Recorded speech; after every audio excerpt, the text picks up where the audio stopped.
The downside of trying to enjoy nature is there's always people coming around trying to sell drugs, or they assume that people wandering around are looking or selling, or I get that feeling. Like, only there's one woman with like a dog stroller, but she was a little waiting around too much, as if, you know, and I was like, I just want to enjoy nature and not have someone coming around gesturing. All these people feel like important, they have a secret language and everything, and it gets annoying sometimes.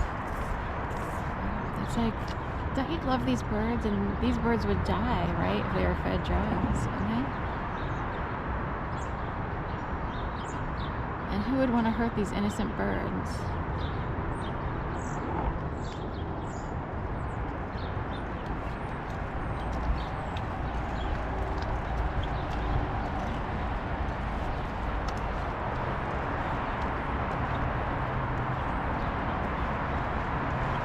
A long time ago, I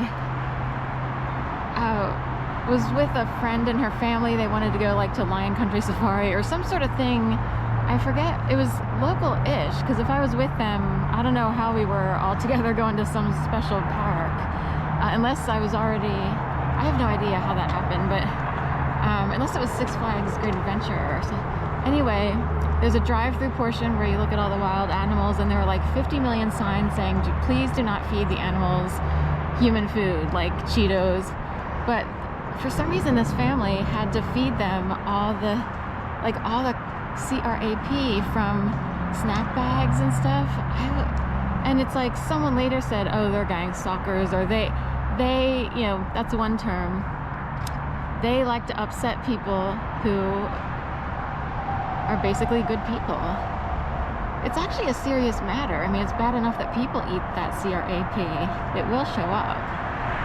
People wonder why they can't fit into their jeans or whatever. That's part of it, you know, but health-wise, it'll show up if you eat too much of that stuff. But to give it to nature, you know, and I know some of these animals are in special situations, which is sad enough that they even have to be trapped into a small, quote, it's not even a sanctuary, because they're technically working to entertain humans who drive through with all their cars and stuff like that. Like, that would suck, wouldn't it? You know, if you're a lion and you're stuck in Lion Country Safari. Not to mention, you know, or giraffes, whatever you're able to stick your hand out of the window for. And, you know, you're handing over Cheetos and cheese curls and potato chips and Doritos.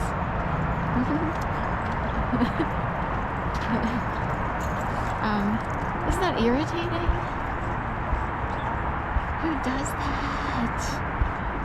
And it's not like they missed the sign. And I'm sitting in the car mortified, like, don't do that to these poor animals. I've always loved animals, you know, especially since they really don't have a voice of their own, do they? When desperate humans have to dominate. And it is desperate to dominate, isn't it? Domination is desperate, an act of desperation. Here, I'll show this. It's neat.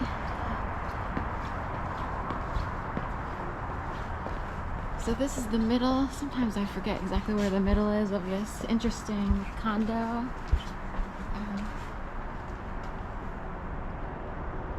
That's one side, and that's the pier that, while feeding the birds, we saw this pier over here to the right, and then there's the pier to the left. So it's probably not mandatory to have a boat. Like, if you have a boat, you have a boat, but a lot of people here appear to have boats, or you could live somewhere else and have a boat and just keep it here at this pier.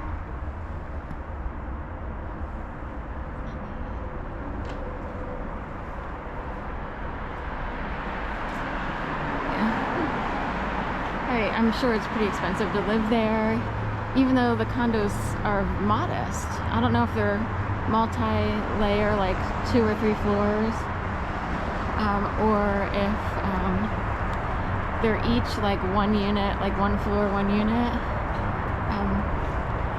But to be able to wake up to seagulls on a regular basis, like, how beautiful is that, you know?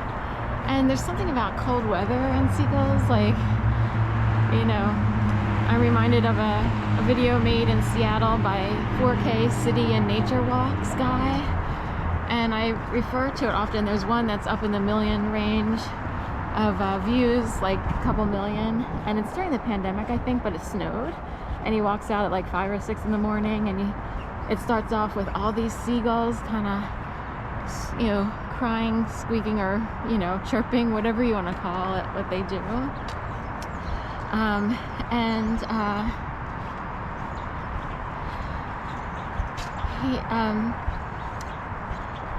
And he walks like from one location in Seattle towards the Space Needle, and so beautiful. There's a hue of blue in the background just because of the clouds and the snow, and the trees are lit up because it's that time of year. Like, you know, it's one of my favorite videos to sort of just put on while I do the laundry, or if I just need to have a peaceful mindset. I watch a lot of peaceful stuff. So someone fed the birds, sorry. Some pizza crust here. And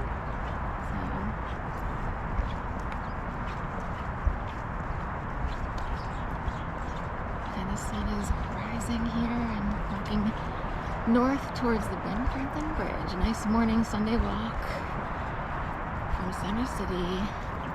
If I were a runner, this would take a lot less time. I thought about coming out here and jogging. I'm not in great shape in terms of running. Yoga became my thing. So it is a rebuilding of respiratory and muscles and all that. I also have a weird, it's not frozen shoulder, but there's a weird situation going on right now with my right shoulder. And it's almost rotator cuff, but I know it'll mend in time, but it's frustrating. But it does remind me of, you know, after quite a few years of doing yoga, practicing yoga, I tried to go out running. I was like, let me get a run in, and my right shoulder froze up big time. It became like a major issue. And it's like, what's going on the right shoulder?